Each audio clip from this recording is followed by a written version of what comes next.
There you go. There you go. Hello, everyone. Can you hear me? Let me just try this out. I want to make sure that you can hear me. Say yes or something. Someone say yes in the chat room. I just want to make sure. Oh, no sound for me. Oh, dear. What's going on?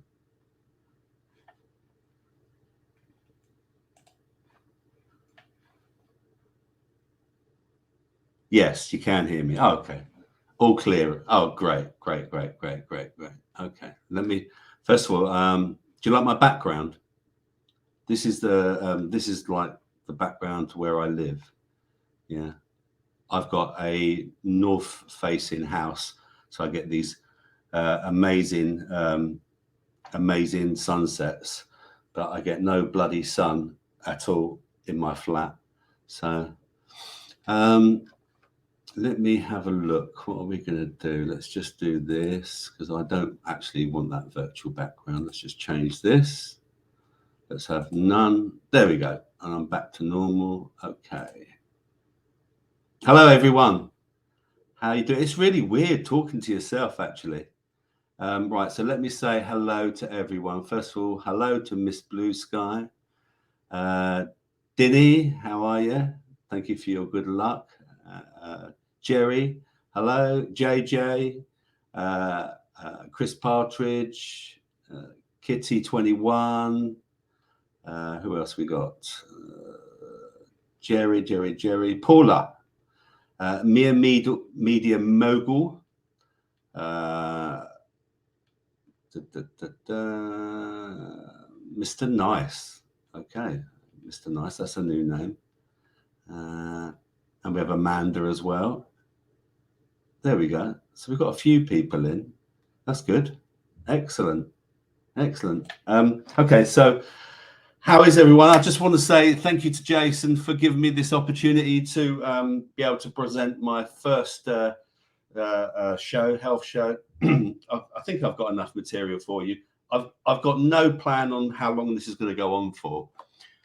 So it really just depends on how you guys interact with me, etc. So first of all, I've got to say, just for legal reasons, etc., that I'm not a doctor. Okay. And this is for entertainment purposes. The name Dr. Robert comes from the Beatles song called Dr. Robert, and I play it, but it's we'd probably get a strike and not allowed to play it, etc. But please listen to it. I quite like it. I'm not the greatest Beatles fan, actually. I don't know about anyone else, but I quite like it. It's a good tune. So this is just for entertainment purposes what we're going to talk about here tonight, etc. And hopefully I'll be able to interact with you. 6-hour marathon, Chris Partridge? I don't think so. The Blow Monkeys singer? Yes, that's right. Dr. Robert was the Blow Monkeys. Dig in Your Scene was a great tune. Lucy Brown. So yes, I quite like Dig in Your Scene. That was a great tune. So where am I going to start with tonight? I've got, first of all, I just got to tell you I had this mad dream last night, absolutely crazy, right? And it might make more sense if after I'll give you some background to it.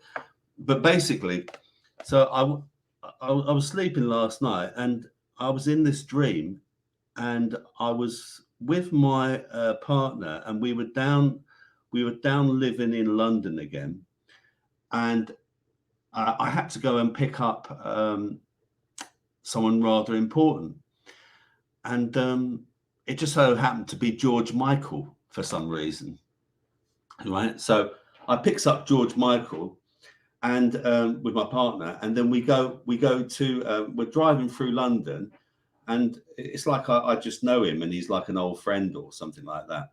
And then we go to this wedding. And it's just most bizarre. We just go to this wedding, and and then he goes off into somewhere else, and then he goes into another house and stuff like that. And then eventually I have to go and find him. And it just went on and on and on. But the most bizarre thing is that I had hair again. So I was obviously in my 20s because I lost my hair in my mid 30s. I know you will think I'm only in my 20s now. I understand that. It's perfectly understandable. But it was a mad dream. And the reason George Michael, I think, appears in my dreams is my family, to give you some background, had a link with George Michael and with his family as well, because I used to live in Colindale in London, and what happened was my sister and her husband knew the family. Now, George Michael had a restaurant. His dad had a restaurant called Jack's in Edgware in London. And what happened was my brother-in-law used to work there. And he obviously got to know the family and George Michael. And this was before he was famous. And my late brother, God rest his soul, Jules, he used to do some washing up there. And I can remember him coming back one day and saying, he said, Robert, he said, George, at the restaurant I work at, he said, he's got a new single out. He said, and he's playing, look, he's given me a copy of it. And so I put on this tune, and it was called, I think it was Bad Boys or something like that. And so we've got this connection, obviously, with George Michael. And I've loved his music anyway. I love all sorts of music. So how's everyone doing? George Papadopoulos. Yes, Mr. Nice. Absolutely. Yes. How's everyone doing? What have you all been up to today? I've done a bit of shopping. I just did some food shopping today, topped up on a few things, carried on doing my research. My son popped over as well, which was nice. I always enjoy seeing him. My other son lives pretty far away, and I think he was still on holiday actually. But he was up in the Lake District or something with his partner. I loved it. It was great. Having my son over, I always enjoy that. And so what else are we going to do? So just to give you some things today, we're going to go have some health stories. Okay, so I've got quite a few health stories lined up, which I'll talk about, and maybe you guys can interact with me, but who knows? And then we'll do some stuff on vitamins, and I just want to start with my background really. So how I got into all of this was I used to work for the NHS. I got a job. I mean, if I start at the beginning, I left school with no qualifications. I personally, school for me was quite a difficult process. Actually, it was. I thought school was more like a prison camp. Now, some people love school, but for me, it was just a pain every day going there, and that was just me. So left school, no qualifications, went through loads and loads of bloody jobs, absolutely loads. And eventually I did a lot of retail and I got a job in a music shop. Hence, did you like my piano playing, anyone, by the way? That was my lockdown, one of my lockdown tunes. No one said, did anyone say anything about my piano? Did you all hear it? Did you all hear it? Come on, talk to me. I can see some comments going here. Gardening with friend, wacko Maureen. Did George Michael get in trouble for 9/11 truth bombs? I don't know, Chris Partridge, actually. I've no idea. No idea. Let's have a look.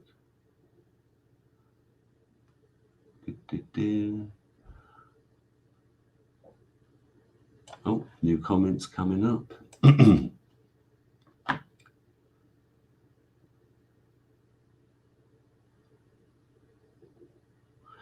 Yeah, school indoctrination boot camp, more like, Mia. Yeah, absolutely. Yeah. Oh, good. So you did hear my tune. Well, I can't read music. I mean, what happened? How I got to play piano. Um, and I mean, I don't know if you can see it here in the background. There's my keyboard in the background and my ghetto blaster. It's a Sharp GF 575. If you know anything about radio cassettes, right, you need to know about that machine. That is a classic, and it's from about 1984, 85, something like that. So so yeah, it's so I got a job in a place called Min's Music in Brent Cross Shopping Centre in London, and I was running the sheet music department because I couldn't bloody play a note. I mean, I left school. My two worst subjects when I left school was music and maths. Okay, and literally the first two jobs that I got after working in the music shop, my cousin then, who worked for Mecca Casinos, got me an interview to become a croupier, and I became a croupier, and I did this really intense 6-week math course. And learning about doing American roulette, and actually I fucking hated it. It was so intense. Anything like that where it really pushes you. I don't know about you, but it really fucking does me in, being pushed like that. I'll tell you in a minute, Chris. No, what clubs did you DJ in? No, I haven't DJed in any clubs. So I had my own DJ, Chris, company. It was called Disco 2000. Come on, I'm sure you all know who sung Disco 2000. It was Pulp. So yeah, I started that in about 97, 96. And so I started Disco 2000, and I was just doing weddings and parties and things like that. I had all my own equipment. And because I just love to present music and DJ music. And that actually leads back to George Michael, because George Michael used to work and DJ, Pulp, that's it. And DJ, he used to work and DJ the same as me in a club called the Herger Squash Club down in Northwood in London. So George would do one night and I would do another night, but I never met the bloke, funny enough. I mean, I didn't do loads of gigs there, but I did some gigs there. But that was my first proper DJing. Was down there. And so where was I going now? So yeah, I became a croupier, and then I did I got the job, and I got the job in the music shop. And as I was working in the music shop, I started just learning basic like easy play music, and I would like learn pick up things like chords. So I started like just learning stuff like picture chords and things, so like that. And so you would just and it would just show you where to put your hands and stuff like that. So you start learning the most basic things like picture chords and things, and that's where I started. And so yeah, I learned some, I started playing like what we call easy music, and I learned to play the organ as well. And we used to have to do pitching at the front. So like you would pitch an organ at the front of the shop and be playing it, and then you get a big crowd behind you, like watching you and everything. And then once you finish the tune, right, you turn around and then just try and sell them an organ, So and that's where I learned also about selling, and I learned a lot about pianos as well, and etc. But I did really enjoy the whole that whole time in my life, being in music, etc. But then and retail, and so eventually, after doing quite a lot of retail, a little bit of postman, I was a postman for 5 years as well. Eventually I got the job. I saw this job advertised for a diabetic eye screener, and it said, we're going to train you and you'll work towards your qualification whilst doing working on the job. So what I did was I got this job, and I started working in because I live in Bedfordshire. I started working in Luton, and so diabetic eye screener, what they do is, yeah, anyone who's got diabetes, you have to have your eyes photographed, or they call it screened. Excuse me. Let me just get my drink. And so, yeah, you get you get your eyes photographed, and what you have to do is you have to do an eye test, and then you have to you put drops in their eyes to dilate their pupils, to make their pupils bigger. And then about 20 minutes later, 15 minutes later, you actually then bring them back in, and you photograph the back of the retina, and you capture an image of the macula, etc. And what happens in diabetes, it's a microvascular and a macrovascular disease. So it starves your capillaries and your blood vessels of oxygen. Okay, so so by starving the oxygen, this is where it can cause damage to the eye, because if you've got, for example, what's common with diabetes is you get a lot of high blood pressure as well. Okay, and they tend to put people on a lot of drugs, etc. And I'm going to talk about an alternative to medication, to a diabetes medication. The most common diabetes medication they put people on was metformin, and this was to control people's blood sugars. Excuse me. Cheers, everyone. What's everyone drinking tonight? I've got some nice Marks and Spencer's cordial. Here we go. Look. Yeah, it's probably the wrong way around. I wonder if I can reverse my thing. Hang on. Let's see. Can I reverse my image? Let's see. Jason gave me a great little test on here. Virtual background. I saw it the other day. Guess, hotkeys, general. What's reverse image or something like that? Audio avatar. Oh, I can't bloody see it. I know I've got it somewhere, but anyway. But yeah, I'm drinking this. It's Marks and Spencer's cordial, refreshingly zingy, blood orange and passion fruit. So yeah, that's how I ended up. I ended up being a diabetic eye screener, and I did it all over the place. I've travelled the country. I did a stint up I think in somewhere up north. I can't remember where it was now. And it wasn't Jason's north, but it was somewhere up there. Bradford, that's it. Bradford. And I worked also in Leicestershire, and I did a lot of work in London as well, down in Maida Vale. So, but yeah, that's where I learnt my trade about diabetes and understanding, all about diabetes and how important it was. I mean, I knew bugger all about it until I started training about it.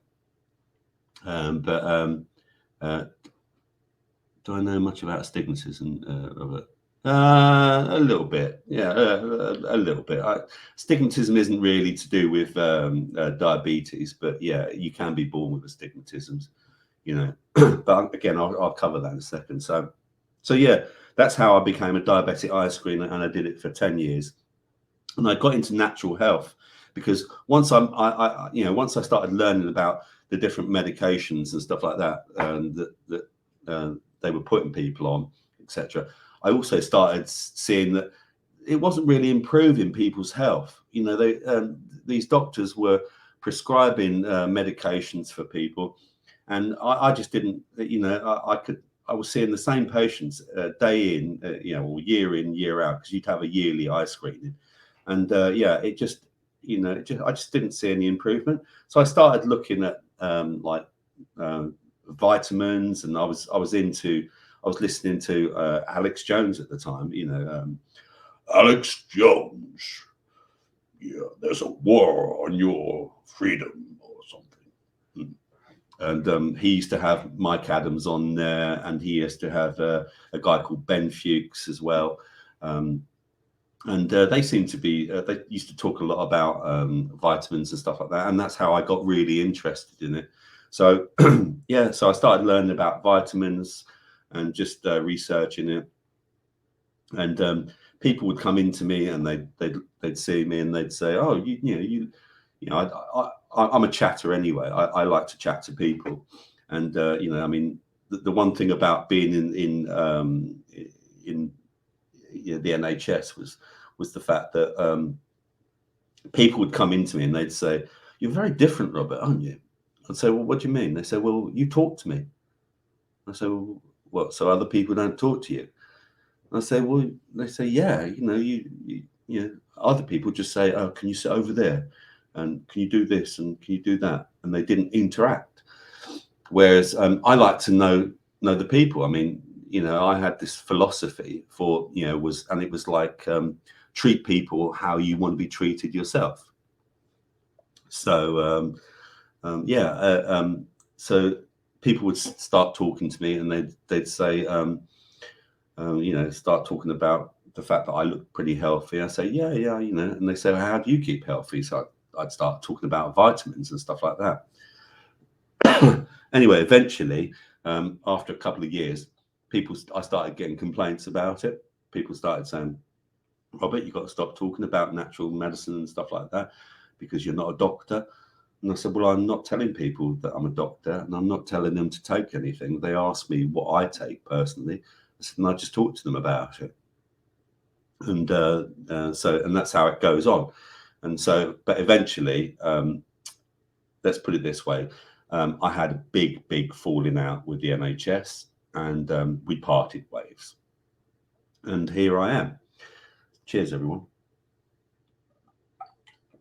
Oh, it's weird talking on your own. It really is. Let's have a look at some comments, shall we? Oh, let's have a look at some comments. Right, let's go up here. Let's go up here. Right, piano. The piano was beautifully. Chris. Oh, cheers. Thank you very much. School indoctrination. Wish I could play. Oh,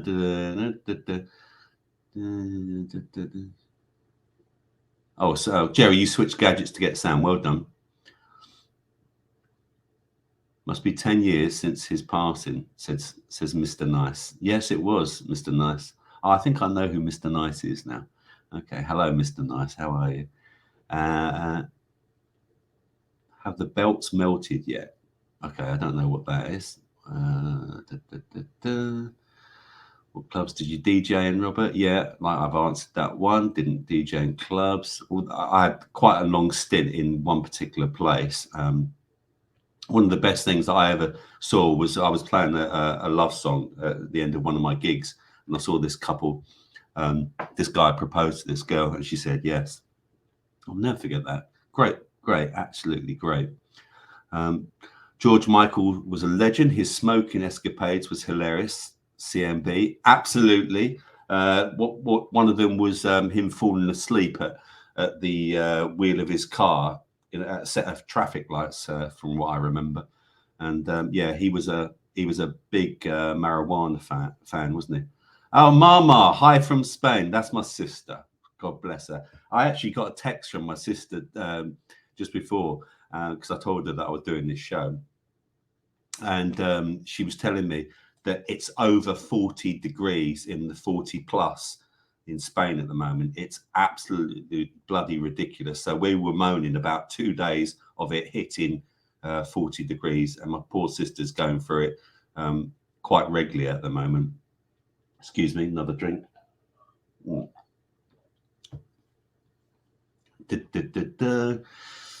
We should have a competition to write a new score for the Raconteurs News intro. Yeah, maybe. Yeah, that's not bad. I've got a few tunes. What I'm going to try and do is record a tune and then post it at the beginning every time I do it. I've written about half a dozen tunes. I don't give them names though. But yeah. Paula, Jimmy, good vibes. Hello, Jimmy. Hey, hello, Kitty and Chris and Denny and Paula. Jerry's on the fit, Jimmy, or Jimmy, not today, Jerry.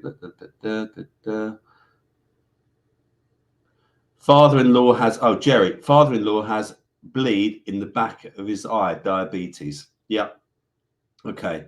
Let's just cover that actually, whilst we're, Jerry, whilst I'm just looking at that. I mean, the only thing he's got to do is find out what's his diabetes doing. You know, is he in control of his diabetes, or is it all over the place? You know, is his blood sugars high or low? I mean, you've got to try and control your blood sugars. You really do. I mean, there's two things that, I mean, I'll cover it now. There's this thing called inositol. I've got it here. So this is inositol. It's in my little packet here. And I've got some information here about inositol. Let me just pull it up. Where is it? Where is it? So, 5 evidence-based health benefits of inositol.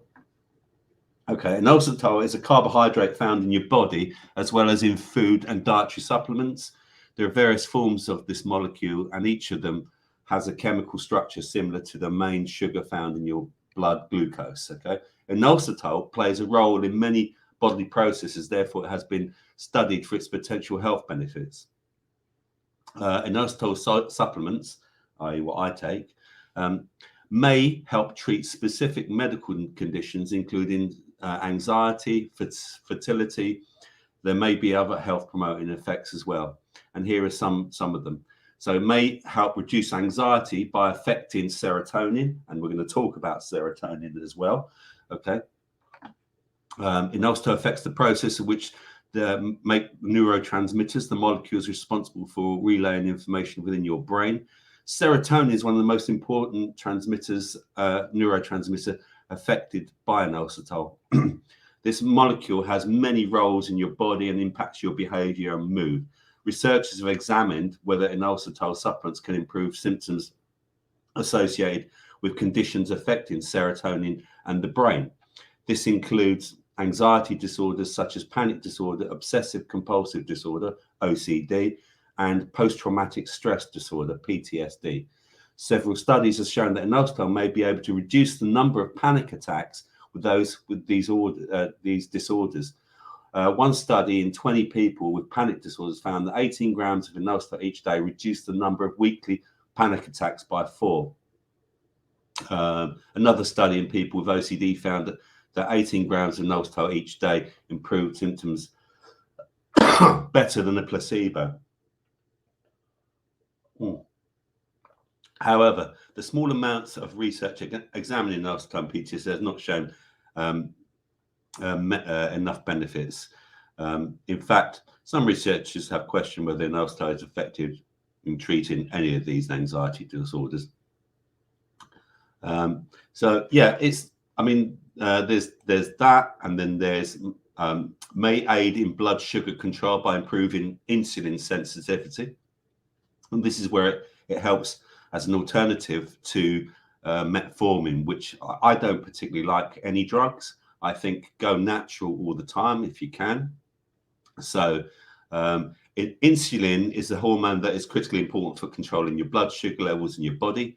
Insulin resistance, a problem with your body's ability to respond to insulin, is considered one of the key factors associated with conditions like metabolic syndrome, okay, like diabetes. So inositol can be used to produce molecules that are involved in insulin's action in your cells. Therefore, it has been explored for its potential to improve the body's sensitivity to insulin, thus reducing insulin resistance. Cool. It does your throat in, all this talking.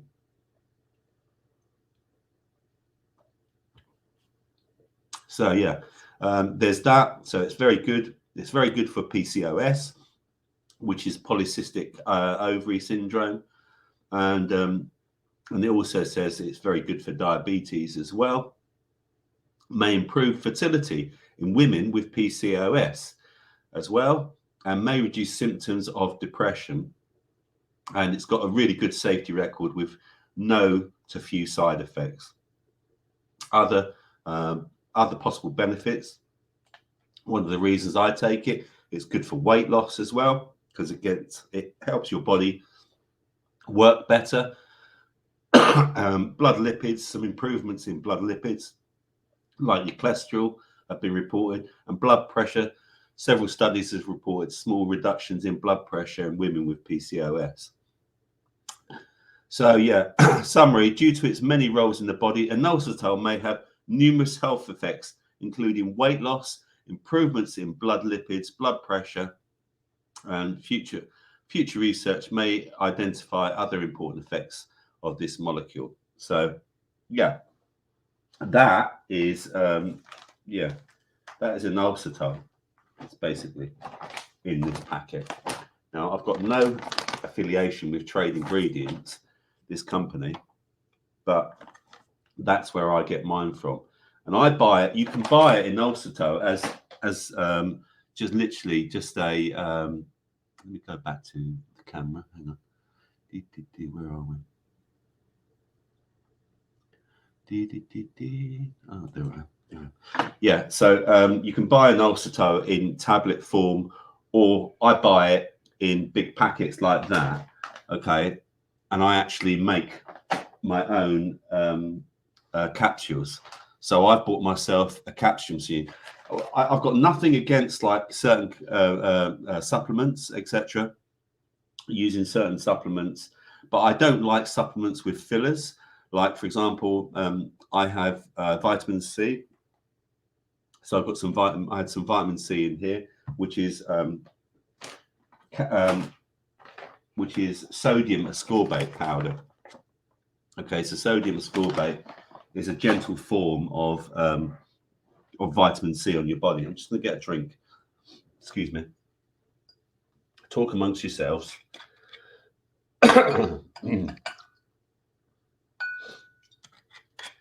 Jason has this problem all the time, I bet you. I'm going to get some nice distilled water here. Some of my nice distilled water. There we go. That's another thing I like to do. I like to try and make my own water. The only thing with distilled water is you've got to make sure you get your calcium and magnesium, because it literally takes everything out. But it also, where I live, they've got a lot of fluoride.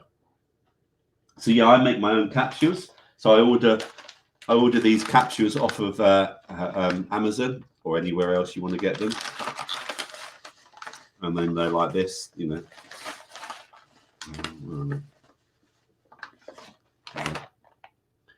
So there you go, a little capsule like that. Yeah, and then I make my own capsules. So, and here's my little capsule making machine as well. Again, I got this off Amazon, so I can make like 200 at a time. And I don't know if this shows you. Yeah, you can see like little things there that I'll just show you. So I know it just shows you how you make them. It's pretty simple, really. But this is I'm very much into cheap ways to stay healthy and things, because you know, buying supplements of your own month in, month out can cost you a lot of money. But if you do it yourself, A, you know what you're putting in the tablets, etc., and B, you know, it's much cheaper. So yeah, making your own capsules and things like that is much better. So yeah, Chris, so that was covering inositol, and I think that inositol is a great little supplement for diabetes, etc. But again, this is just information purposes. I'm not a doctor. Right, let's have a look at some of these. Chris asked me what was my best favorite job I had. I actually worked for a Universal Music, and I was a quality assurance coordinator, and I had the job of testing every DVD, every CD, every piece of vinyl, and making sure that it was quality checked before it left the building. And I did that for about 5 or 6 years, and I actually loved that job. I really did love that job. Right then, so let's have a look. So yeah, we've covered the bleed in the eye. Kitty's drinking water. Chris Partridge, tea in a half-litre Sports Direct mug. Oh yeah, those massive mugs. Yeah. Okay, so Jimmy, yeah, don't know much about astigmatism. You know, is it you? Is it someone you know? Whatever you do, don't tell him about Uni flashing his junk on the after show last night. I don't know about that one, Jason. Did he flash his junk? Was that after I left? You scream, I scream, we all scream for ice cream. Very good, Chris Partridge. Yeah, very good. Dennis, no, how are you, Jason? Jason. Virtual hug from Paula. Dinny, blah, blah, blah, blah. I'm going down to these comments now. Miss Blueside, I got those patients. A lot of the youths who work don't have much with making patients or customers feel comfortable and welcomed. That's very true. They just treat them like they're fucking robots. You know, they really do. Thanks, sis. Very nice of you to say good luck. Thank you for that. Jerry, they do be high. He gets injections in the eye, so his bleed must be quite bad. Okay, so I would also recommend, Jerry, some ultra bilberry and lutein with zeaxanthin. Now, this was literally recommended by the eye specialists as well. Not this particular. So there was I forget the name of the one. I forget what it was called. But I would personally, I've got again no affiliation to Vitabiotics. And now I take this every day. I take one of these every day. This is lutein, zeaxanthin, and bilberry. Okay, and basically it's excellent for the retina. So I would recommend that for anyone who's got an eye problem. Now, I had an eye problem many years ago. I had something called CSV, which is called central. Oh, is it CSV or CSR? Central Serous Retinopathy. That's it. Central serous retinopathy, and basically a lot of men can get it. They can get it out of stress and all sorts of things.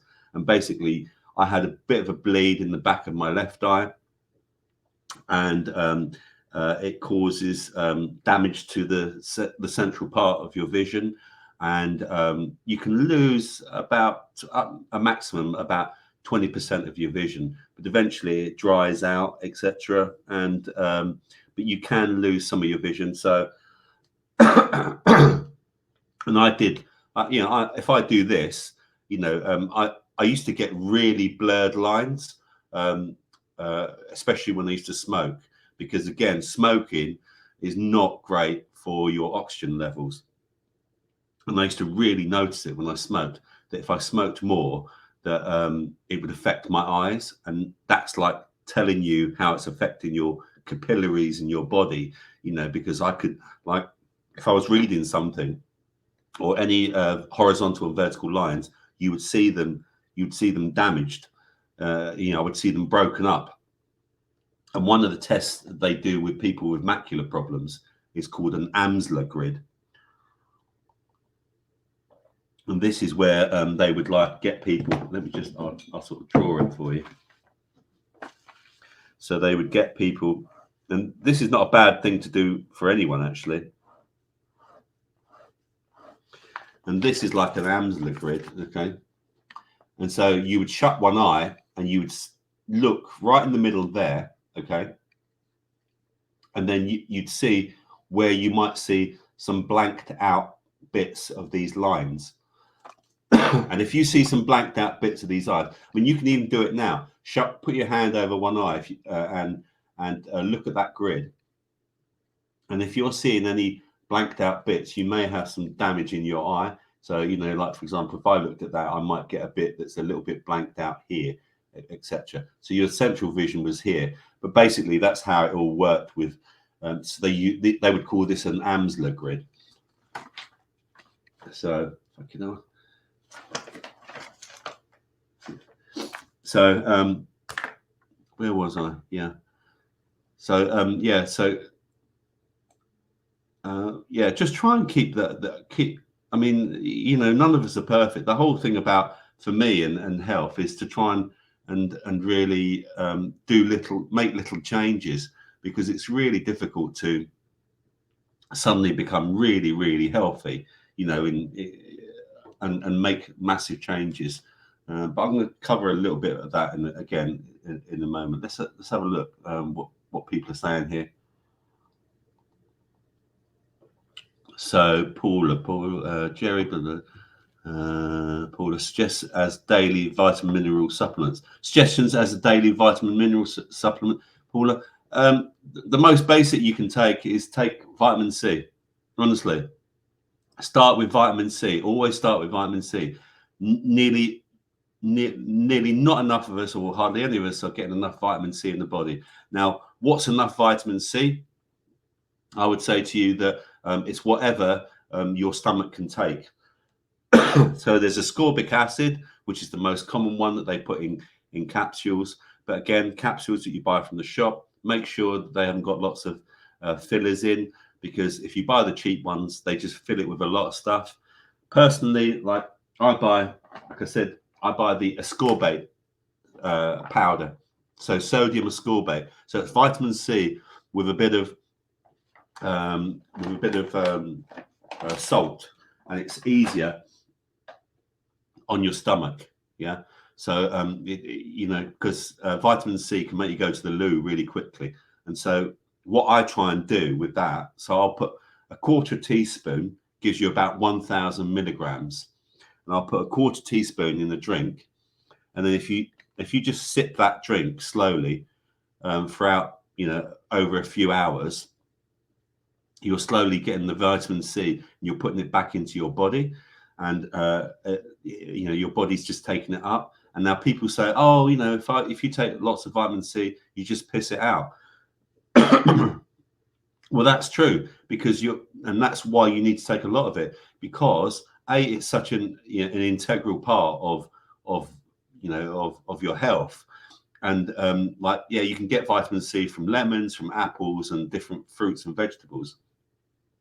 But the problem is that they're missing a lot of these, the nutritional value in any fruit and vegetable, because of the way that we've decimated growing vegetables and fruits over the last 100 years. The mineral content has just virtually disappeared. Now, this gets me on to the point where I try and explain to people that one of the reasons why people are lacking key vitamins and minerals is because it is missing out of the food. And what's happened is, whereas when we used to grow vegetables, etc., on farms, okay, they would put natural fertilizers back into the ground, and they would also let it lie, and they would like have years where they wouldn't grow it, etc., and so it would re-neutralize the vitamins and the minerals.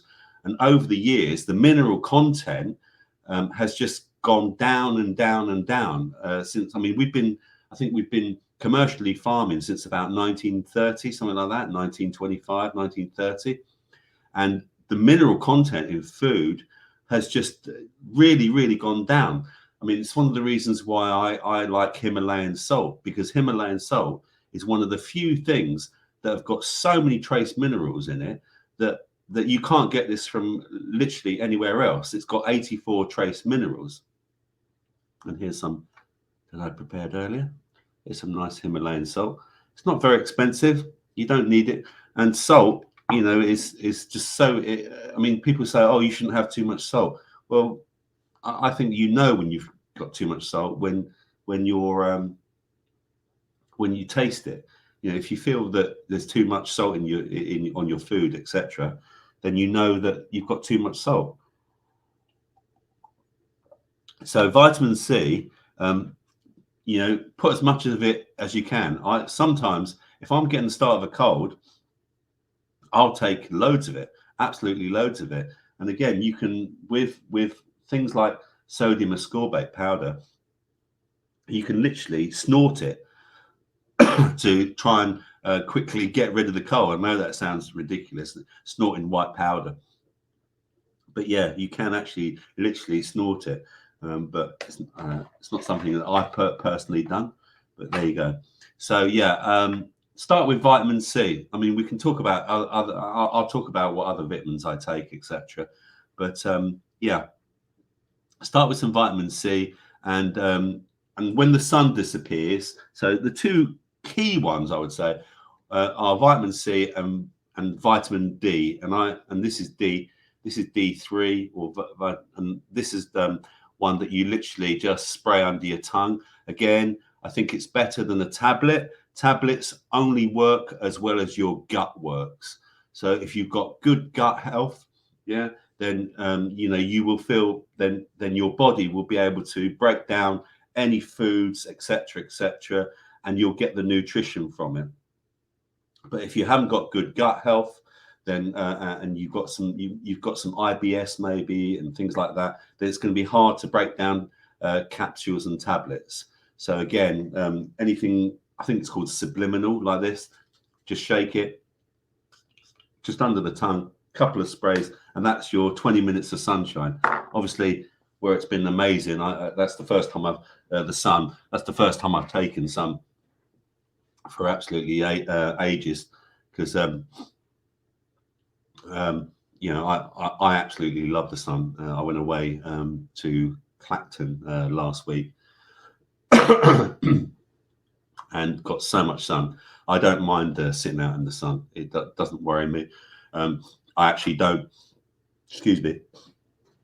I actually don't like putting on sunscreen. Now that might sound controversial, but I think that sunscreen actually blocks your pores from breathing. That's just my opinion. Okay. I haven't seen that skin cancer rates have gone down since people started putting on factor 50. I think it can also be dangerous because if you're putting on factor 50, when I was down on the beach, I was seeing young people putting on loads of sunscreen and factor this and factor that, you know, and not being under any sort of parasol or anything. So again, I think you're fooling your body there as well. You know, your pores aren't breathing. Whereas I like to put on my salve, my CBD salve, because that's got ingredients in it that protects my skin. That's me personally. That's something I actually made myself. And I know this might sound crazy, but coconut oil, raw organic coconut oil. Now, some people say, "Oh, hang on, you're going to fry it by putting that on." You know, it's like putting on fat. Well, yeah, because did you know that coconut oil is the closest thing to mother's milk? It contains something called lauric acid, and lauric acid is really, really good for your skin. Coconut oil is a great oil to work with for just any for your skin, even if you get a bit of sunburn. The thing is, it's better to be out in the sun and occasionally, if you're getting the sun, at least if you've got coconut oil on, right? What will happen is your skin will still be able to breathe, and the coconut oil actually then starts to absorb into your body because it's a vitamin E as well. So again, it's great for your skin. I mean, I got a little bit of sunburn just up here, and I think that was down to the fact that I actually was in the sea, and when the sea is reflecting the sun, you've got the salt water. You know, I got a little bit, just a tiny bit here, but other than that, you know, I stayed under the parasol, and and again, wore a hat to protect my head, obviously. So you've just got to be sensible about it, etc. So yeah, that's when it comes, I would say. So vitamin C and vitamin D are the two key minerals you want to be taking every day if you just want to start. And gut health, well, we can talk about gut health as well. Okay, so I take after meals, I like to try and have apple cider vinegar. Okay, so here's some apple cider vinegar, and I like to have apple cider vinegar that's raw and unfiltered, and it's with the mother. So what does this mean? Now let me try and read this to you, right? So let me just turn this light on because my eyes, it's not. So you can either have it with a tablespoon of apple cider vinegar and 1 glass of water and 1 tablespoon of honey. Okay, I personally literally just glug it down every day.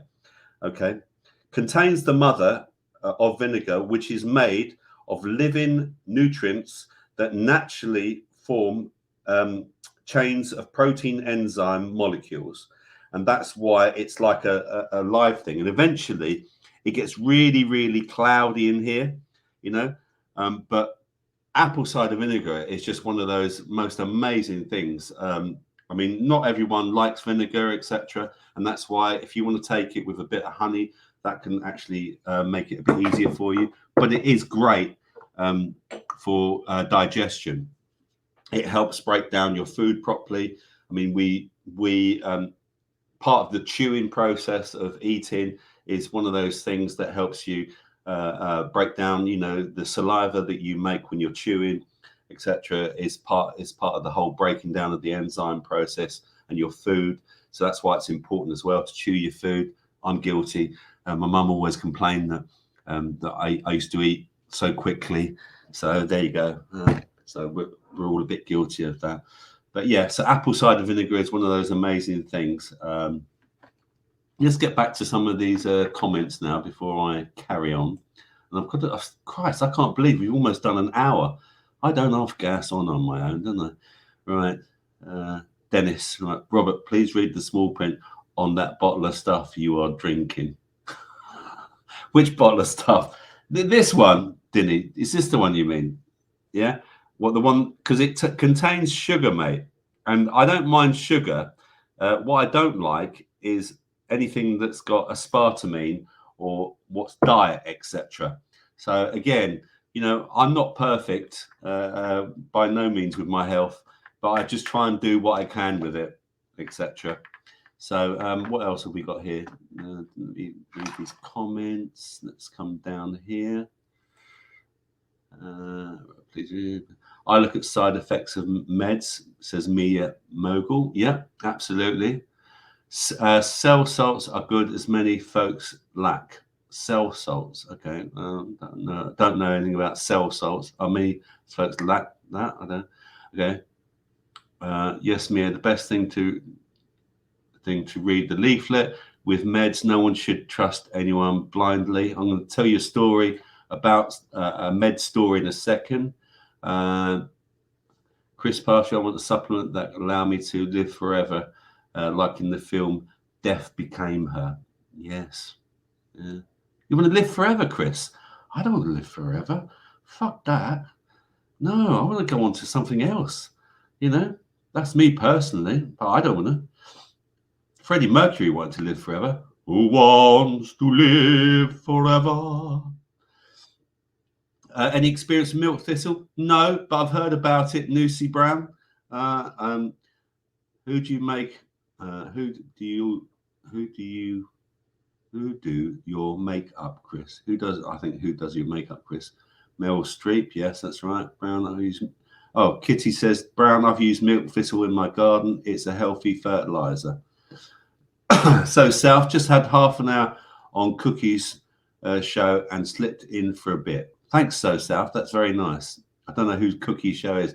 I use that for my glaucoma and damaged retina, Mama. Yes, my sister uses that supplement, that eye supplement, I recommend it to her. She's got some glaucoma. Glaucoma is pressure in the back of the eye. It's a bad condition. It can lead to some blindness, and that's why it's really, really good to take a supplement like that to try and do something and keep your sugars low, etc. Keep your carbs low. Carbs are sugar. Dennis, my eyesight is fucked. I can't drive at night, etc. My eyes were too many times flashed up with wielding. Oh, that's what do they call that, Dinny? Oh, fucking hell, I forget what they call it. Something eye. Yeah, I've had a few people like that have come in. Something eye. Yeah, I forget what it's called. Yeah. So very organised, Robert. Thank you very much. So South, always crunch on Lidl's orange tabs in the morning. Again, have a look. So South, to make sure that they're good. I mean, even something's better than nothing, mate. I just don't like cheap vitamins because they normally contain a lot of crap as well.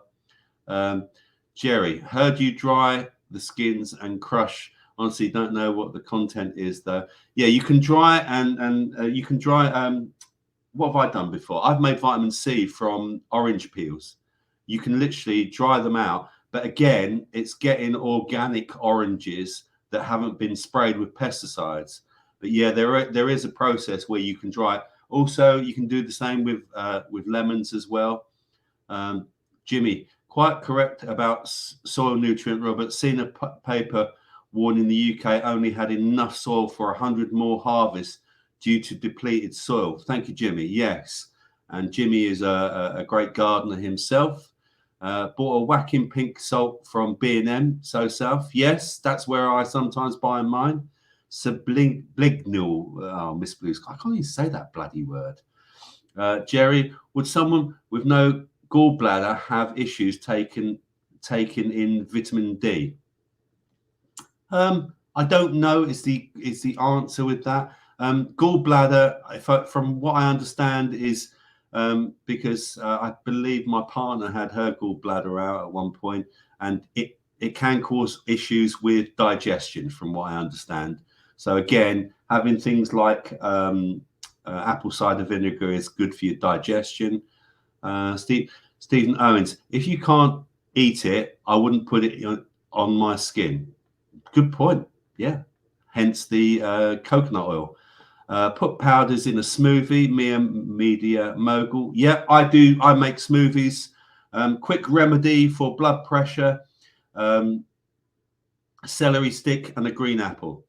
Celery stick and a green apple. Literally take a green apple. It's got to be a green apple, like a Granny Smith. Take a celery stick, turn it into a smoothie, add it to anything else, but make sure you've got a celery stick and a green apple, right? Take this every day and watch your blood pressure normalize. It's one of the best blood pressure tablets you can take. My sister Mama says, before putting sunscreen on, you should sit in the sun for 15 minutes to absorb the vitamin D, which helps for the arthritis. Yes, vitamin D does help with arthritis. Jerry, I'm white as a ghost. I don't use sunscreen. Find it made me sick. Coconut natural factor 6, I think. Media mogul says olive oil and coconut oil for skin and oil pulling, but don't cook with coconut oil. Okay, well, you don't cook with coconut oil, or you're not recommending. I make my roast potatoes with a bit of. I'm not a great fan of vegetable oil. I try and use animal fat oils, and I use coconut oil as well, because the coconut oil can affect the taste of stuff, etc. Does anyone take cod liver oil anymore? Dinny, yes, Dinny. Here we go. Again, that's what I take every day. Cod liver oil. So cod liver oil. Let me just say what it says here. Okay, so this is a ultra 2-in-1 capsule with high strength formula and the benefits of cod liver oil and omega-3 fish oil. The high grade oils used provide rich sources of the essential fatty acids DHA, which contribute to the maintenance of normal vision and brain function, together with EPA, which contributes to normal heart function. So, and it also provides vitamin D3 as well as some natural source of vitamin E, which contributes to the protection of cells from oxidative stress, whilst also protecting the marine oils. So I particularly like this one. I've had fish oils before, but sometimes, I don't know if anyone else has had it, you can get like a fishy burp afterwards. Well, I find these ones don't, and the Vitabiotics ones are pretty good. They'd like put like a lemon coating on it. But yeah, I take 2 of these, Denny, every day, and I think again, fish oil is an. I don't eat enough fish. Simple as, you know. I'm not the greatest fish lover in the world, so yeah, I would recommend that you definitely have fish oil if you can. Let's have a look.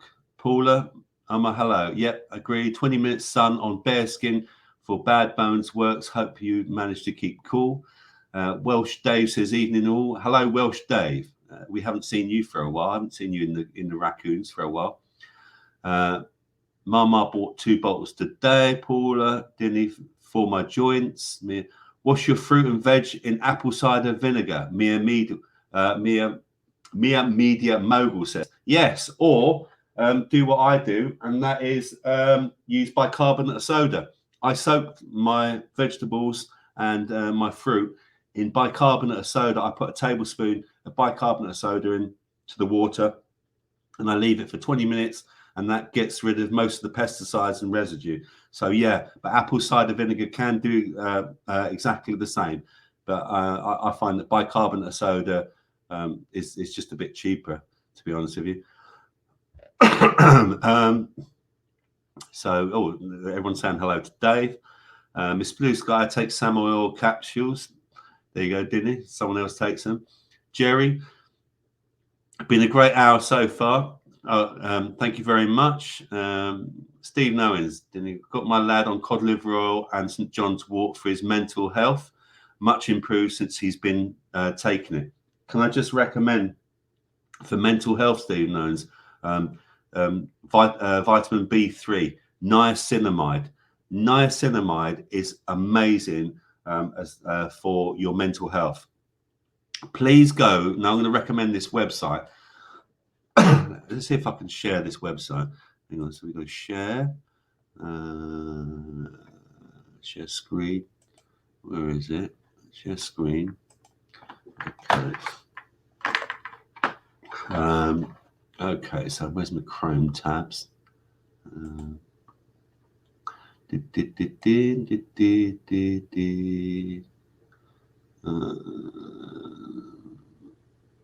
is it? This one. Okay. So there you go. Doctoryourself.com is what I recommend. Can I make that bigger? Let's see if I can make that bigger. Yeah, there we go. Doctoryourself.com, a guy called Andrew Saul. He goes on about vitamin C. He also talks about niacinamide. Niacinamide is the no flush form of niacin, and niacin is vitamin B3.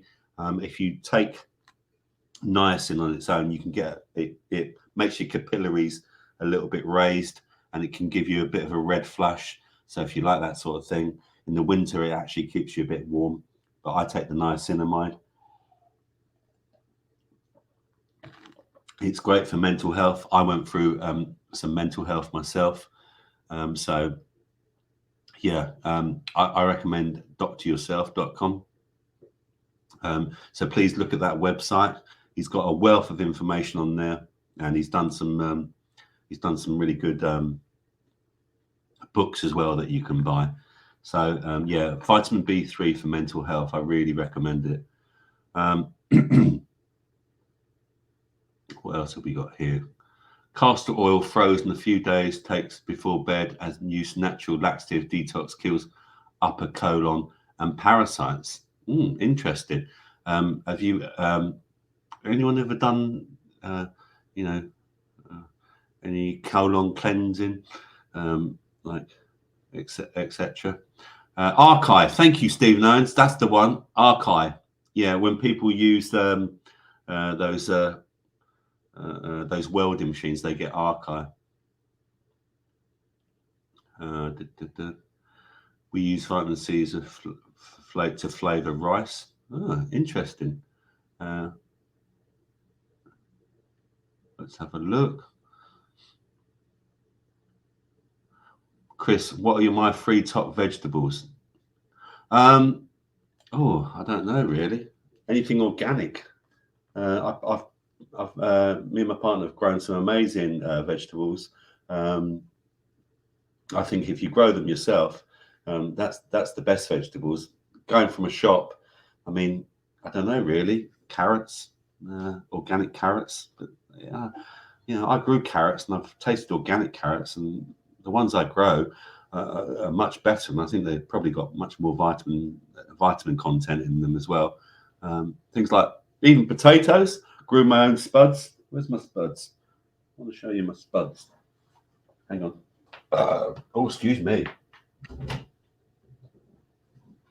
Potatoes. I'm saying this for Jimmy. Potatoes. I got me potatoes.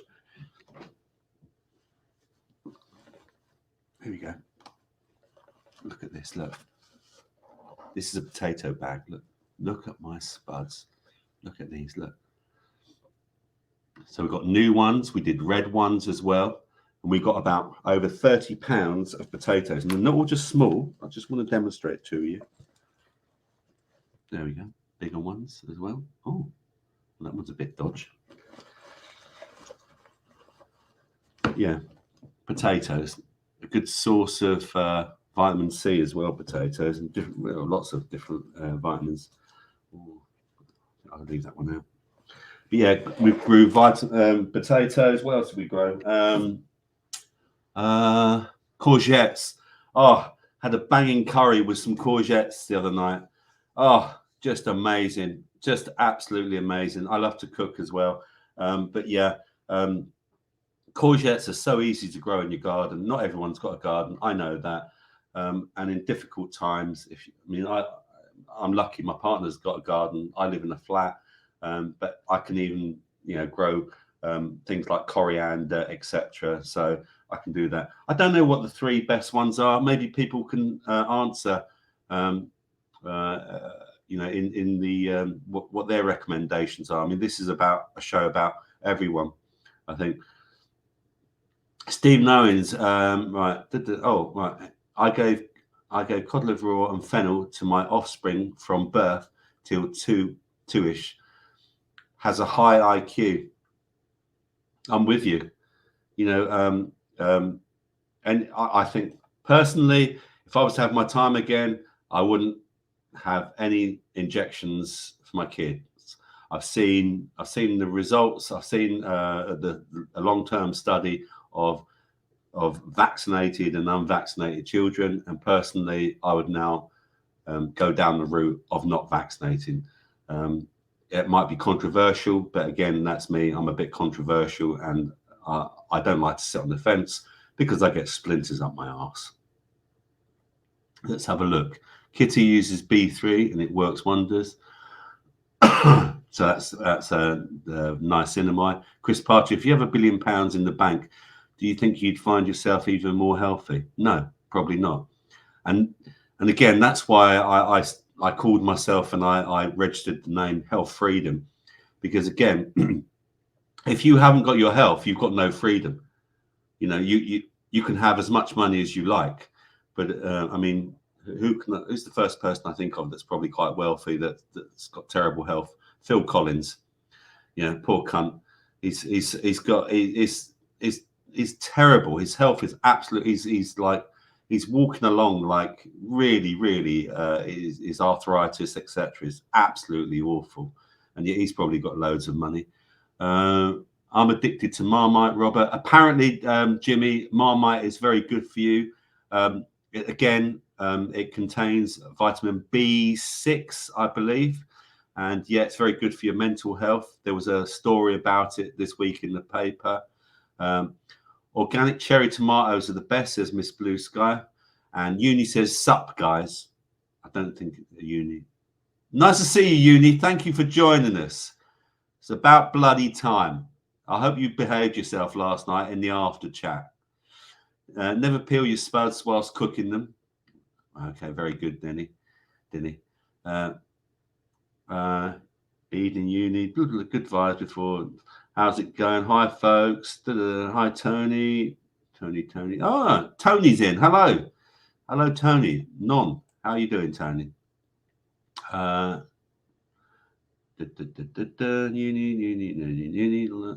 Nin's in as well. Hello, Nin. Now, we've seen Nin before.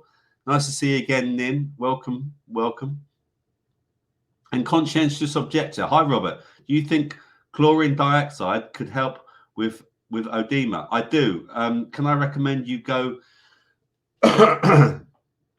In fact, I think chlorine dioxide and MSM sulfur, isn't it, or something like that?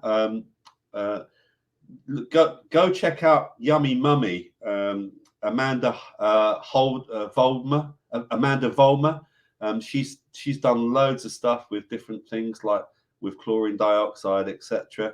I mean, it's a bit controversial, but where I don't know where your edema is, etc. But she does drops for the eyes and stuff like that. So again, I think you can get a lot of this stuff off the internet. So hi Tony, nice to see you. Welcome aboard. Okay, let's just look up some health stories. So I'm just going to share my screen now. Okay, so let's go to these tabs. So I've shared with you that.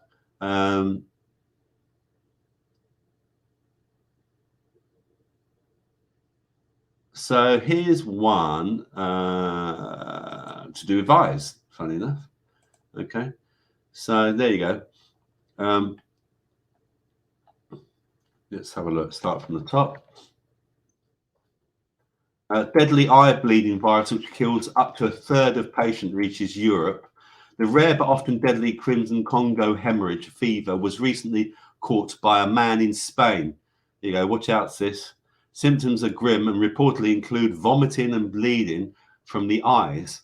I don't know how you vomit and bleed from your eyes. A middle-aged man has been hospitalized after catching a deadly fever with grim symptoms. Crimean Congo hemorrhagic fever, or CCFG, is a rare but unpleasant disease, not native to the UK, and the man was initially treated in hospital in the Castile and Leon region of Spain before being airlifted elsewhere. Mortality rates are around 30%, with death occurring within 2 weeks of the illness, according to the WHO. Range of symptoms known to include bleeding from the eyes, stomach pain, headache, and vomiting. A patient may also experience joint pain, jaundice, mood swings, red eyes. So it looks a bit nasty, but again, all seems a bit very, very strange to me. Red eye symptom, and we've got jibber jabber affecting people's health. Yeah, so you know what I mean by jibber jabber. They're talking about ticks here as well, and you can see the ticks. So we've got to be careful with ticks as well. Ticks can spread diseases, etc. Well, let's go back. I don't know if I can just share now this other one. Let's have a look. Let's have a look. Oh, I know what I want to share with you. This one. Okay. So with ticks, okay, I think what's a good thing to have, especially if you're out in long grass. Now, can you see that? I don't know. Let me just go back to my screen, StreamYard. Yeah, there you go. You can. Right. So let me just now share that. Okay. Blah. Stop. Share. Right, let's go there.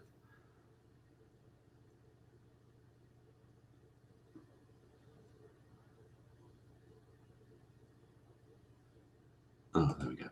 Share. I'll stop screen. Right, okay. So let's go share screen again. Share screen. So I just want to show you this, and I think this is really, really important. Where is it? There we are. Okay, so I'm going to share that. So this is, yeah, this is a tick remover card. This costs £2.99. You can get it on Amazon or any other website. But what's good, you know, everyone, I know someone who got Lyme's disease, and it's not funny, you know, and it can take years and years of illness, and it can take a long time to cure yourself of it. And well, you know, some people never even get cured by it. But yeah, get yourself a tick remover, especially if you're out in long grass. Ideally, don't wear no trousers, you know, only shorts in long grass, you know, because really you need to like be careful of ticks. They can carry a lot of bad things. I mean, there's better tick removers and stuff like that. Some have even got like little magnifying glasses. This one, I believe, has got a magnifying glass on it. You can see it there. So yeah, get yourself a tick remover if you can, because it's worth doing. My son, he was out up in Scotland the other week, and he had a tick on him. Unfortunately, he got it off. But if you haven't got one of the best ways to remove a tick is to get a cotton bud with oil and just keep rotating it around the tick, okay, until it literally slips out. But you've got to make sure you get everything out of the tick. So just keep going round and round. But it's worth doing, honestly, and even for your animals, because it's not very nice at all. It really isn't. Right, stop sharing that. Okay, let's go back. StreamYard, we're back here. Okay, so that's that. What else did I want to share with you? So I wanted to share this. So member of our family ended up in hospital and is still in hospital, sadly. And I just want to tell you the story behind it. Basically, the weird thing is that this person had an eye problem, and they didn't speak to me about it, and they had like some sort of a small eye infection, and they went to the doctor. And the doctor looked at it, and instead of maybe them, now personally, I would say if you've got an eye problem or any sort of problem like that, is to try a pharmacist before you go to a doctor, because pharmacists know a lot more about drugs, etc., and maybe would suggest perhaps natural therapies. I mean, the first thing I would say with anyone with an eye problem is maybe bathe it twice a day with some warm salt water. Okay, so this person goes to the doctor, and the doctor gives them a antibiotic. Okay, so I want to just share with you. Where is it? Okay, that one. Yeah. So I want to share with you this story. Okay. So let me share my screen. Let me go back. Where are we? Share screen. Okay. Share screen. Share screen. Where is it? Julia's story. Okay, here we go. So this is from the British Liver Trust. So this member of the family is still in hospital and was suffering liver failure. Basically, this person's over 65, and the doctor recommended this this drug, this penicillin drug, and it's called fluoroxacillin. Okay, and this is what this lady says here. Okay, so this is on the British Liver Trust website. It started with an insect bite which had got infected, resulting in my GP prescribing me fluoroxacillin for 7 days. Around 10 days after I took my last dose, I got a very bad headache, felt extremely tired and nauseous, and completely went off my food. A few days later, I felt tender under my ribs with a pain which radiated towards my back. My urine was much darker than usual. My skin had become very itchy, and the whites of my eyes had a yellow tinge. I called 111 and was told to see an out-of-hours doctor. She confirmed I had mild jaundice and mentioned that there had been reports of people having liver issues due to this antibiotic, but stressed how rare it was. She advised me to go straight to A&E and to have my bloods checked, which confirmed abnormal liver function with her tests. A few days later, I went back to have an ultrasound, which revealed gallstones and further blood tests with LFTs, which were continuing to rise. These suggested there could be a stone blocking my bile duct, which can cause jaundice. The pain under my ribs has started to ease, but the itching, loss of appetite, nausea, and jaundice continued to worsen. The itching worsened symptoms, and incredibly, I found it hard to sleep. My skin felt like it was burning with lots of ants crawling around underneath. I tried ice packs, blah, blah, blah, blah. After a week of going back and forwards to the hospital, they decided to admit me to the hospital for further tests, especially because there was added concern of Wilson's disease, which my father passed away with, sadly, during a liver transplant. A scan confirmed that this wasn't down to my gallbladder or my bile ducts. There were no signs of cancer, but my liver was inflamed. Again, I mentioned the possibility of a drug-induced liver injury to the medics, and they agreed this was probably the most likely cause. The only treatment they offered me was antihistamines, which I decided not to take due to my nausea and cholesterine. Cholesterine, I don't know what that. 10 days later, they discharged me. Anyway, going back to this is what our member of family has happened. And unfortunately, so from a bad decision from a doctor recommending this drug, and I can just say, because I've looked it up, that fluoxetine, right, is not for an eye condition. Okay, please look it up yourself, but it's not for an eye condition. And this is where GPs can get it wrong. Fluoxetine has also been banned in Canada and America. And also it's not recommended for people over the age of 65. So he really, really bloody screwed up with this. And it's really upset the family, etc.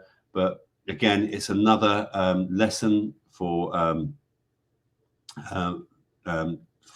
people. Let's stop screening.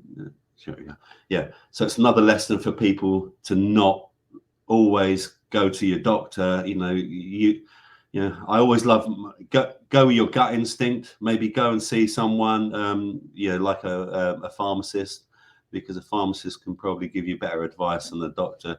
Doctors, remember, are just general practitioners, and they don't know everything. I'll tell you a fact about doctors. In 7 years of training, a doctor is lucky if they get 2 weeks on vitamins and minerals.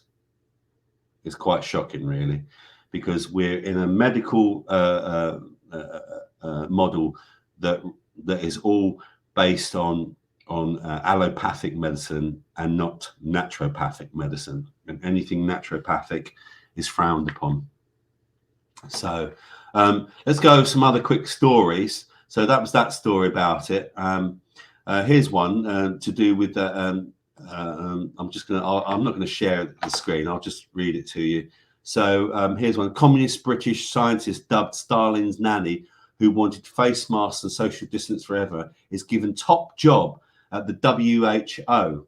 Now, Professor Susan Misch, appointed chair of WHO's Behavioural Advisory Group. What the fuck is Behavioural Advisory Group? Will advise how to boost compliance with health policies like vaccine rollouts. She was nicknamed Stalin's nanny by friends at university for her radical views. Basically, she famously called for masks and social distancing to remain forever in an interview with Channel 5 last year, and regularly spouted alarmist predictions on the BBC News, which sparked questions about the broadcast's objectivity. Well, we all know about that. There were concerns about her conflict of interest when it emerged she was simultaneously a member of the government's SAGE committee and a leading figure in an independent pressure group called for Chinese-style lockdowns. Miss Mishi said she had to have been nicknamed Stalin's nanny by her contemporaries at university because of her radical views. So there we go. We don't like her. So that's that story. Here's another one about the old monkeypox. Monkeypox could affect children by the end of the year due to the slow rollout of jabs to Britain's most at risk. Whilst 50,000 vaccine doses are on order, oh, how convenient. Public health experts say 4 times this number will be needed to halt the spread. In the UK, there have been already more than 1,850 cases of the disease, which causes painful blisters across the body. Numbers are believed to be doubling every 15 days. These have predominantly been seen in gay men. Virus is passed on through close physical contact, such as sex, but also kissing and hugging. So again, I'd like to know why they feel it's going to affect children. Again, children have been getting the jibber jabber. They've started really passing it down to the kids now to get the jabs, etc. So I think that maybe that's why we're starting to see it now, etc. So there we go. That's that story. So let's just move on to the next one. Let's get rid of that one. Oh yeah, okay. So here's one. I don't know. Now, some of you aren't on Telegram. I know that on the Raccoons Telegram. But a BBC team spent a week trying to convince 7 anti-vaxxers to get the COVID jab amid their claims it contains deadly microchips and is employed to depopulate the earth. So did any of them change their mind? So this was, there we go. So let me just see, where is it? Groundbreaking documentary called Unvaccinated aired on Wednesday. I don't know if any of you've seen it. I've watched it. I think it was a bit of a hit job to get people to scare people into having the vaccine. I think that what may happen in the future, you may see one or 2 or 3 of these people actually maybe drop down dead, and then they'll use it to say that, because at the end of it, none of them had the vaccine. So I think they could then possibly use it to say, look, these people didn't have the vaccine, and so therefore, it's to try and frighten people into having it, etc. Also, it had this mathematician called Professor Hannah Fry. Now, Professor Hannah Fry, she did a children's documentary about pandemics back on the BBC, because she's a mathematician professor, and she did this documentary in 2016-17, I think it was, and basically in this documentary, she was thrown this ball, was meant to be a virus, and she had these kids holding up, right, these masks where they were zombie masks. So if you got infected, you turned into a zombie. Now, they're talking about zombie apocalypse and shit like this. To me, it was all about brainwashing. Then she got these kids putting on masks as well and saying, oh, well, all the kids that were wearing masks, they didn't get infected. I mean, this was just pure propaganda at its best. It really was. Then, right, she happens to do some program back in December 2019, okay, in a town called Hazelmere down in Surrey, where where they basically did this this test run of whether there was a virus that had started affecting people, and how it would affect people, and how quickly it would go around the town and the country, etc. So it was in Hazelmere in Surrey, and what people didn't know was that she was meant to be the one that was carrying the virus. Now, obviously, it was all make believe, etc. But what they also did was they used some new technology, and it was basically your telephone, and it was the telephone, and it was the rollout. It was them introducing or brainwashing people into the fact that they could do track and trace. And so the company that they used apparently in this documentary happened to get the contract from the BBC for the track and trace as well. Now, here's the other coincidence, right? This woman, right, also, right, so she says, so she's in Hazelmere, right? The first case, and this was in December, okay, just before the outbreak of the DIVOC, or the COVID, right? The first case that came out was in, guess where? Yeah, Hazelmere in Surrey. You couldn't write this. You couldn't make it up, right? So it just so happens that she's now done these two, and now she's done this third bloody program, which is all about unvaccinated. So to me, I don't know, I'm going to call it that she could be working for maybe some sort of secret government agent like the MI6 or MI7 or whatever, some sort of bloody MI. But I don't know, she just makes me sick. I can't, it really makes me sick what she's done. Okay, so what else am I gonna cover?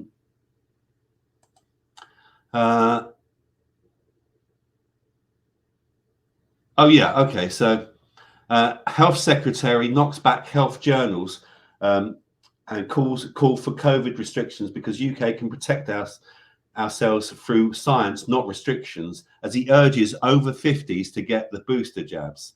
Heads of BMJ and HSJ yesterday called for a return to wearing masks and WFH and limits on social gatherings. But writing in the Mail Online, Steve Barclay said COVID boosters are more effective for keeping the virus at bay. He called for all those eligible for autumn top-up doses to come forward in September when rollout begins. So don't wear a mask, go and get a vax instead, because that'll protect you, and then no one will have to wear masks. Very dodgy, if you ask me. And for Jimmy, who was talking about Marmite, here's your Marmite story, Jimmy. Try eating Marmite, high in vitamin B6 levels and can ward off bad thoughts, study claims. Vitamin B6 found in Marmite could help reduce anxiety and depression levels. University of Reading study found supplementing the vitamin aided both of these things. Researchers say increasing vitamin in diets could help ward off anxiety. So there you go. A bit of Marmite, although the price of bloody Marmite is like £2.70 a jar now. It's bloody ridiculous. Next, we've got health chiefs issue warning over seals. This made me laugh. So UK health chiefs warned of increased reports of seals infected with bird flu. Seals, bird flu. The H3N8 strain, which is thought to kill half of infected, is among detected. Oh, that doesn't make sense. Risk to the public is low, but Britain's warned to steer clear of the animals. Britons have been told to stay away from seals over fears they may be infected with deadly bird flu. Well, I don't know about you, but I often see a seal walking down the street, and I just can't resist them. I always go up and pat them on the back. All right, Sealy. Although human transmission is rare, scientists fear bird flu could be behind the world's next pandemic. Again, what we have going on here is bird flu being used as another sort of pandemic thing. That's why they're going to start killing chickens, and that's what's happening all over the world now. You're getting a lot of factories throughout the world are being set on fire, and so they're just killing the food off. They want us to eat bugs, for this fourth industrial revolution or whatever they call it. And you know who I'm talking about, Mr. Klaus Schwab, etc. So that's the seals. So stay away from seals, or don't go swimming with them, or down in the sea. Okay, so keep it, because they're going to give you bird flu. Another one, you've all been paying your national insurance for years, and here's something that will really cheer you up. Are we on the brink of needing to pay for GP appointments? Nation's top doctor admits he is really concerned crisis hit sector will go same way as dentists who charge £24 for checkups. Top doctor says he really is concerned patients could pay for appointments, and those who can't afford to pay would be left in inadequate service. Whilst GP appointments are free, Britons pay £24 for routine dental checkup. Yeah, and you can't even see a fucking dentist these days. Excuse my French. I can say that because I've got a French name, by the way. General practice could go Robert. General practice could go the same way as dentistry, with millions having to pay for appointments, says one's the country's top doctor. Professor Martin Marshall, chair of the Royal College of GPs, admitted he's really concerned about the sector, which is plagued by a staffing crisis. So here's the point. If they've got a staffing crisis, why will paying for appointments make any fucking difference? It's bollocks. So there you go. That's that headline. So let's move on because we're starting to. I can't believe I talked for this long. I don't know. Now I've blurted on tonight, haven't I? Here we go. Have millions been taking harmful antidepressants for decades with harmful side effects? So new research shows the theory justifying antidepressants is just a myth. The research confirms what some medical professionals have suspected. Depression being a chemical imbalance has been proven to be unfounded. Like millions of patients who seek help from their GPs for depression, Emma Ward was repeatedly told she was suffering from an imbalance of chemicals in her brain, serotonin. If Emma wanted to get better, her doctor said the 26-year-old should keep taking the antidepressants she had been prescribed since she was 15, even though the drugs did not seem to improve her mood and left her feeling permanently numb and emotionally. One of the key ingredients, people, in antidepressants is fluoride. And it's just a fucking joke. They put fluoride in antidepressants. And especially for uni, who put fluoride in the concentration camps to dumb down the prisoners of war? Yes, your friend Adolf. Yes, so fluoride is also, believe it or not, sprayed on our vegetables as a pesticide. So we're already taking fluoride, and where I live, they fluoridate the water, which is why I use a water distiller over there to distill my water to get rid of the fluoride. So basically, we've got this whole thing about it being a myth. And anyone I know that was on SSRIs, serotonin reuptake inhibitors, there's a lot of links with people committing suicide. I know someone personally who committed suicide, and they were on SSRIs for years. And I just don't agree with them. And this now comes back to my point earlier. Vitamin B3, doctoryourself.com, niacinamide, I think would be a great alternative. But again, I'm not a doctor. I'm just, suggesting it. So that's that story. What else have we got? Dutch child under 10 is infected with monkeypox after a family holiday in Turkey and suffers 20 lesions all over the body, but no fever. Now, again, why did the child get this? Youngster was taken to Emma Children's Hospital in Amsterdam with rashes. Doctors there undertook tests which revealed he'd caught monkeypox. It's not clear where he caught the disease, but testing has ruled out it being down to sexual abuse. How lovely. Family of 5 said they had no close contact with other guests whilst on holiday in Turkey and put their own towels and chairs on lounges. Now, again, I'm going to ask the question, did the child have to take a jab to go on holiday? And has the jab been linked to, the monkeypox? No one knows. That's, again, just my opinion. But it seems all a bit strange that 1 minute they're saying that it's all to do with gay men, and now children are starting to get monkeypox. US records first 2 child monkeypox cases. California toddler and an infant in DC were likely infected by household contacts, and both had contact with gay or bisexual men, CDC chief says. One is a toddler in California, whilst the other infant is not a US resident and was transiting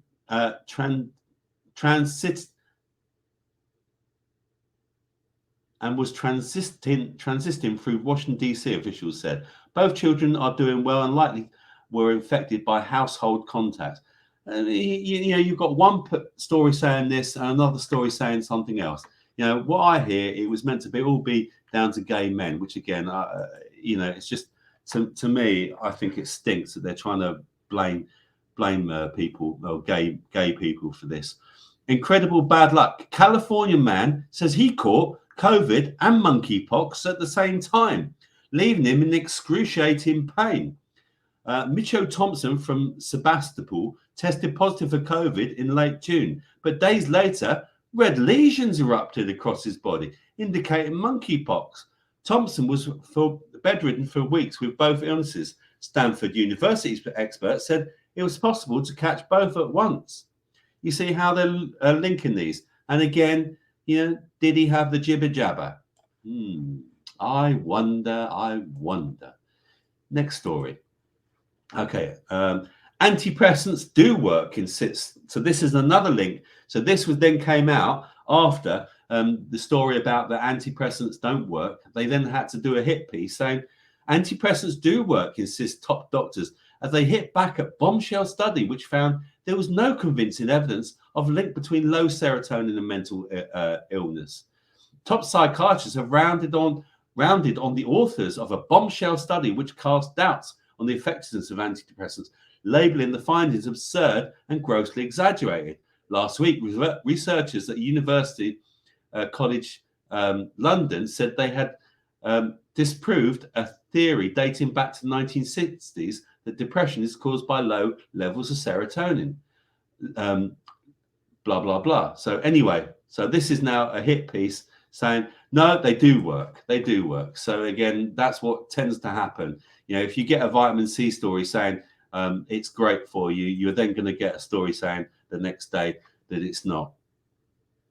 Charge hospital patients £8 a day and make over 60s pay for their prescriptions, suggests former NHS Trust chairman in a bid to help the struggling health service. So this is a story. It says Professor Stephen Smith wants the charge to pay for medical equipment. In Germany, patients are charged £8.50 a night for a 28-day maximum. A record 6.6, I like that number, 6.6, 66. People are waiting for routine NHS treatment, records say. Keep Our NHS Public called it a departure from the principles of the NHS. Critics said it would end up in the foundations the health service has had since 1948. So basically, they're calling for charges now, which again, why have we been paying national insurance contributions? To me, it's just absolutely ludicrous. Scientists find likely culprit behind mystery child hepatitis outbreak. Scientists today pinpoint usually harmless virus as the main culprit for the unusual hepatitis outbreak. There's been a lot of hepatitis in kids. So now they're saying two separate studies concluded that adeno-associated virus seems to play a significant role. The virus, which does not normally cause any illness, infects most Britons by the age of 10, experts say. I love these experts. And again, all I'll say is that rollout of the jibber jabber to kids has been happening regularly. And now we're getting things like this happening as well. I love this story as well. Needing a nap each afternoon could be a sign that you're at risk of a stroke. I'm sure all the raccoons here know that lots of people have been getting strokes and myocarditis in the sports world, etc. And now they're saying that having a nap in the afternoon. Chinese researchers examined daytime napping habits of 60,000, they love that 6 again, older Britons. Those who usually nap are a tenth more likely to develop high blood pressure. Well, it's okay. You can have some something for that naturally. So because I talked about it earlier. The group also was also a quarter more at risk of stroke than those who never nap. Well, I'm fucked because I love a little nap in the afternoon if I can get one in. So there you go. So again, naps causing heart problems as well. So be careful not to have naps. Heavy drinking during the pandemic may add 5.2 billion to our NHS tab. and lead to more than 25,000 deaths, scientists claim, with predictions UK's most deprived areas will be hit worse. So there you go. The lockdown has done a lot of good for people. It started making them drink more. Government does not know whether £500 million COVID traffic light system for foreign travel halted the spread of virus, MPs warn. Traffic light system set rules for the UK arrivals from red, amber and green countries, but damning report says ministers don't know whether scheme slowed spread. Taxpayers picked up the 486 million bill, but less than half of the Britons knew about it. So there you go. 500 million was spent on implementing the controversial scheme designed to simplify international travel during the pandemic. No, to me, it was to try and put people off from traveling. But there you go. That's just my opinion again. Here's another heart story. Up to 300,000 Brits are unaware they may have potentially deadly heart condition, and many people have no symptom at all. Alison, 61, a hospital administrator from West Sussex, had aortic valve stenosis. The condition is caused by a narrowing or stiffening of the aortic valve in heart. The valve keeps blood flowing from the left ventricle, the main pumping chamber. If the valve doesn't work, it can starve organs, muscles, and tissues of oxygen. And like I said to you earlier, starving your body of oxygen is not good. So there you go. Again, more heart problems. Another story about you living in an antidepressant hotspot. Doctors in some parts of the country now write 5 times as many prescriptions for antidepressant pills as others. So that's another story linked to that. Okay, and this is one that I picked up on again, going back to the heart conditions, and I want to share this with you. So let me go back to here. Where are we? StreamYard. Let's share screen. Yeah, okay. Tabs. Here we go. So every school will have a life-saving defibrillator by 2023. This is on gov.uk. State-funded schools across England will receive defibrillators under new government plans to make sure there is a device in every school, boosting their numbers in communities across the countries. Defibrillators have the potential to save the lives of pupils, staff and visitors in schools, with latest research showing that accessing these devices within 3 to 5 minutes of a cardiac arrest increases the chance of survival by over 40%. Now, isn't this just absolutely ridiculous? They're now putting a defibrillator in every school. And again, what have they started doing? They've started jibby-jabbing all the kids. And what have we seen an increase in? We've seen an increase of heart attacks, etc., etc. So they're just putting these all in now. So yeah, stop sharing that. Let's now go back to you. Where are we? There I am. Okay. So wow, 5 to 10.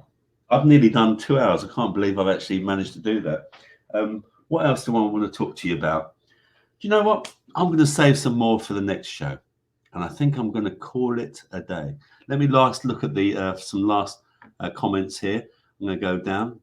So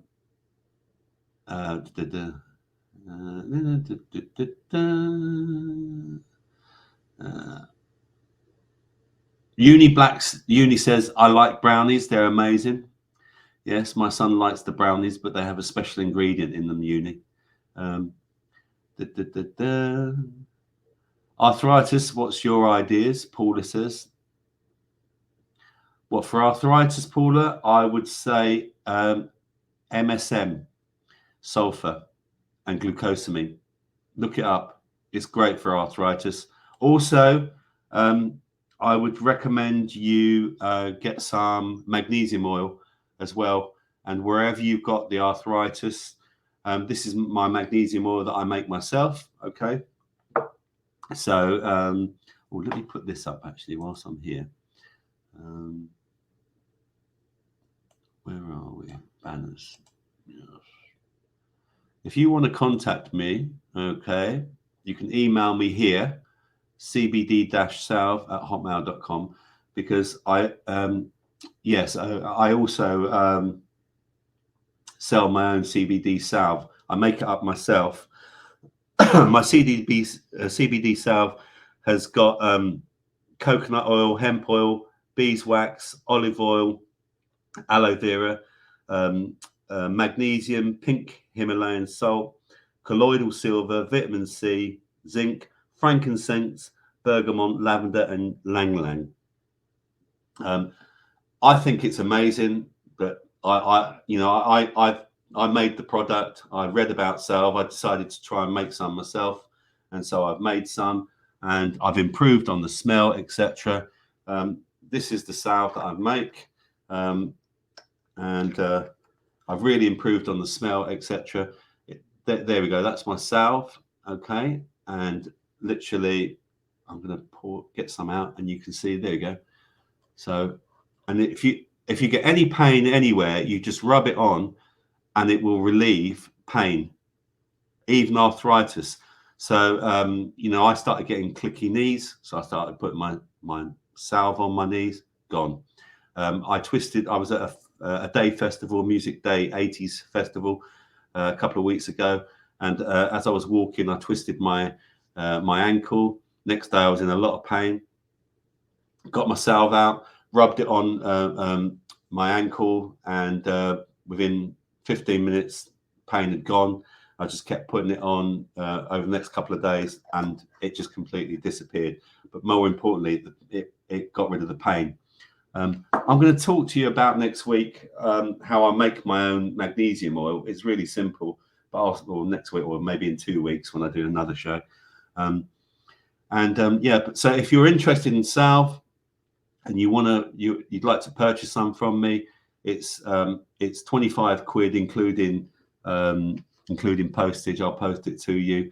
It's basically a 60 ml pot, and it will last you quite a long time. I mean, I use it every day. This lasts for over a month, if not longer, maybe 6 weeks and stuff like that.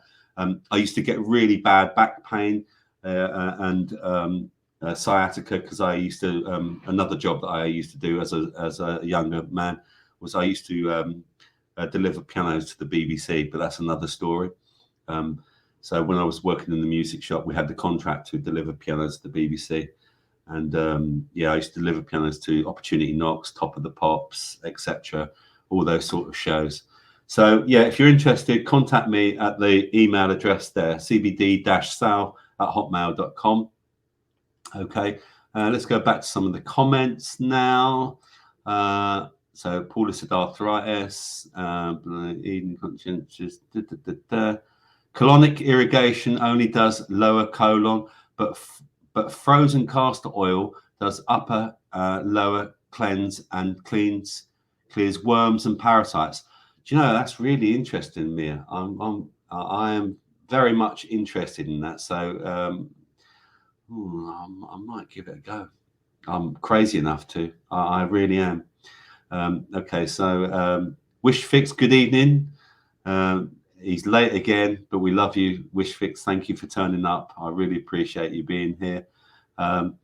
B12, right? So Mama says B12 for depression. B12, many people can't absorb and are unaware they have a deficiency, especially if you don't eat meat. Thank you very much, sis, for that. Yes, absolutely. B12, if you don't eat red meat, you could be deficient in B12.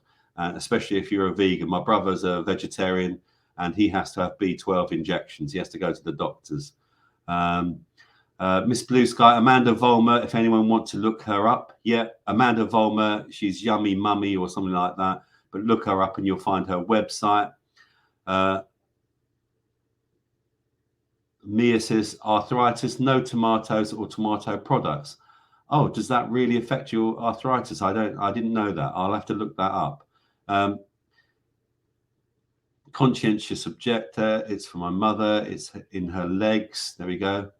Wish fix. What did I miss? Watch the replay. Wish. Paula, Mia, thank you. Virtual hug. Hi, Miss Blue Sky. Nin, one case. Mama, oh my God, Rob. Nope. Miss Blue Sky. At the new pieces, where has this life-threatening eye disease been hiding all this time? Yeah, that's right. Exactly. Yet another cover story for the vax adverse reactions. Wish. Yep, absolutely. Blame the ticks. Dennis says, yeah, absolutely. Timing sucks. Nin says half our fruit comes from tropical countries anyway. And yeah, exactly. And how old is that fruit as well? Denny says, I've had thousands of ticks. I pull them out on a daily basis. Do you use it? Well, I hope, I guess you must be using one of those tick removers, Denny. Nin, if it gets here, it'll be in our food first, I bet. Stay away from the Jabba Hut, says Steve Owens. Nin, get loads of our Springer Span. You get loads on our Springer Span, but not the pug. So I guess you pull them out, Nin, as well. Chris Partridge is answering back to Dinny. Is that because you live in the woods like a hermit man? Yeah. So if anyone doesn't know, Dinny lives in the woods in Germany. Wish fix, life hack, don't let anybody put anything in you. Yes, wish fix. I would completely agree with that. Mia says TikTok, Tic Tac, yeah. Jimmy, hate ticks, but love to twist them out when I find them. Oof, fucking hell, I just hate the thought of a tick. Denny, less of the hermit, LOL. Ticks, tax will be along soon, yeah. This is coming. Right, where are we? Just trying to get to the bottom of these comments here. There we go. Post your link on Telegram. I will do, Miss Blue Sky. I'll do that, but not everyone's on Telegram. I get ticks on a daily basis, for fuck's sake, Robert, says Dinny. Yeah. Ticks love legs, South. That's true. They do.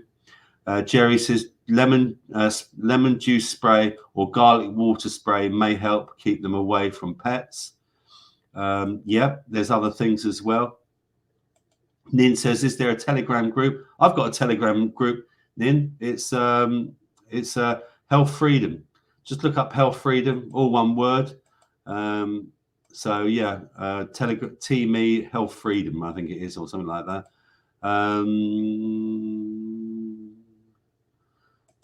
Hi Charlie, where am I? Conscious. Mosquitoes don't like cigarette smoke. Some are same as spiders. Yep, that's true. Pharmacists won't give you any biotics or antibiotics, I guess that is. Jimmy says, get as close as to the head as possible, Chris, with your index finger and thumb, and just give them a quick twist out. Have to be careful to grab its head, mate, or you could leave its mouth still locked on, and that's when you can get really ill. Absolutely. Dinny says ticks love fat asses. Nin says 2,000 milligrams a day or 3 weeks, same symptoms, but not urine and skin issues. Don't know what that is. Let's just try and get down to some of these comments. God, I can't go through all these comments. Right, let's have a look. Okay. How do kids get monkeypox? Exactly. Yeah.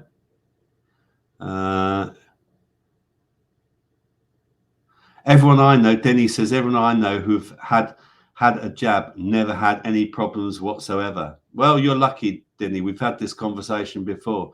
And someone's talking about an oxygen concentrator. That's a bit expensive, Nin, isn't it? £299. Jesus Christ. I'd like to talk about ozone generators next time I'm on as well. Miss Blue Sky says, unvaccinated was an obvious and pathetic attempt at making unvaccinated look stupid. This Let's get to the bottom of these comments now. Then let's get to the bottom here. Oh, I saw something about fluoride there. Okay, well, I'm sure you guys are all reading these comments anyway, because we're all a little bit over now. Hemp toothpaste, or make your own from bicarbonate of soda and baking powder with hemp oil or coconut oil, etc. Watch YouTube for making your own organic toothpaste. It's cheaper. Absolutely. Yep, I would agree. Absolutely. Okay, so there we go. I'm going to say au revoir, everyone. It's been amazing. Thank you for joining me on my first show. I will come back and do it again and share some other things with you and some other stories, etc., etc. Thanks again for joining me. And I'm going to end the broadcast now and go and have a nice cup of tea. And I'll see you maybe Friday. Catch you in the chat on Raconteurs News if Jason does a show there. That is. Okay. Thanks again, everyone, for being here. I really appreciate it. And I really appreciate your feedback and interacting with me. I didn't know I could talk for fucking 2 hours, but there you go. Some people would say I talk a load of old bollocks, and I sometimes inclined to agree with them. Love you guys, right? Stay healthy, stay free, and whatever you do, don't trust your doctor all the time, please. Yeah. Love you guys. Take care now. Oh, I want to call you guys. Ugh. We had that conversation last night, didn't we? Love you people. Take care. See you soon. Bye for now.